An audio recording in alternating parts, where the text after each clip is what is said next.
Now, I gotta let you know that even though you're watching this on Saturday, hey, I'm recording this the day before her, directly after I recorded the last video, and I just set it to upload while I was asleep. Anyway, lore time!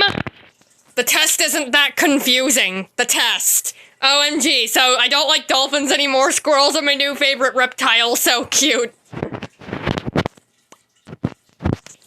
If you paid attention in the last video, you know that how we're talking about Rollie, Pollie. Specifically, how did the Rollie, Pollie planet come to be to how it is today? I already wrote down the idea for why all the objects are alive. And it also explains the black and white object alive times in old black and white cartoons. So, what used to be surrounding the TV Earth was a special atmosphere that made everything black and white and made objects come to life. And one day, this atmosphere moved from TV Earth over to the Rollie Pollie galaxy. Ballerina, the show is in color. The show already answers that question. The atmosphere is affecting the planet, making it all black and white. Except it can only be like that for one day out of the 365 days because a rainbow comet gives the colors back. No, I didn't make that up. That's actually a real thing. That is canon to the real show. At least the rainbow comet is. They say nothing about a special atmosphere. Now, let's talk about how the planet got to where it is today. But before I can tell you that story, I have to have a clip in Athena's lore video of the show tell you this story. Ben was watching a bit over my shoulder. He said that Rollie Pollie Olie reminded him of the movie Robots. That's when I stumbled across this article, Robots, Rollie Pollie Olie on steroids, and discovered the creator of Rollie Pollie Olie, William Joyce, was also a producer of Robots. Mayhaps I should do a part 2 where I compare these two pieces of media? Now, unlike Rollie Pollie Olie, I have actually seen the Robots movie. It's such a deep message on how poor people deserve much more than what we're giving them, and stuff. And I feel like the ending fight scene is very dark for a kid's movie. Well, what if I said these two things actually take place on the exact planet? Robots was just something that happened in the past, before Olie was even born. Though there are specific timeline things and stuff that Rollie Pollie Olie does confirm, so I'm gonna need to stick those in. So, first, the universe was created. Well, the planet was created, I mean. The Rollie Pollie planet was just one of the many planets that was created in the beginning of this lifetime by Polkia and Mew. I'll deal with some of that juicy universe itself backstory in a future video.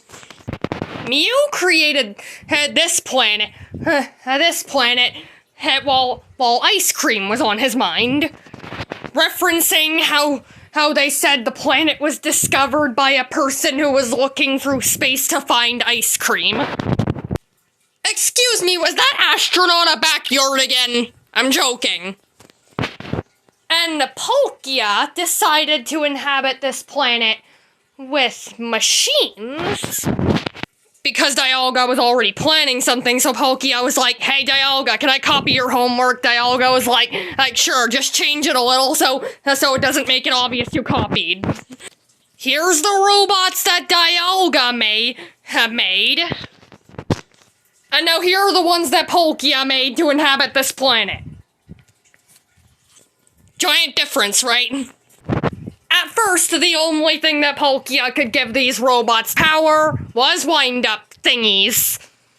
And then the roly-poly version of Ben Franklin comes along and forces their own evolution. Though after that, it's more or less like the robots universe than the roly-poly-oly universe. In fact, it was like that. It was like that from the start anyway. What's the difference, you may ask? They're all still robots. The difference is that in robots, there's democracy and unfairness. Everything's just as harsh as it would be on Earth. Until the Robots movie happens. Where the main character...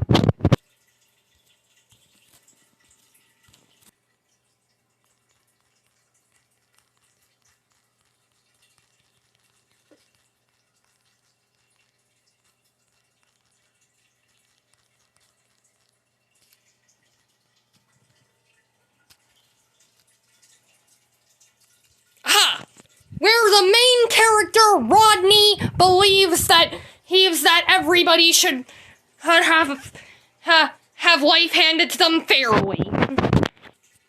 So then the movie happens, and to describe this, I'm just gonna do a basic essay of everything that happens in the movie, all simplified. He moves to the big city to go talk to this big corporation about making life more accessible. The corporation was taken over by the main villain, who's basically trying to obliterate poor people. Rodney notices the issue with this, and wants to solve it. So he meets a group of robots who are struggling through this, and teams up with them to stop the corporation that's now evil.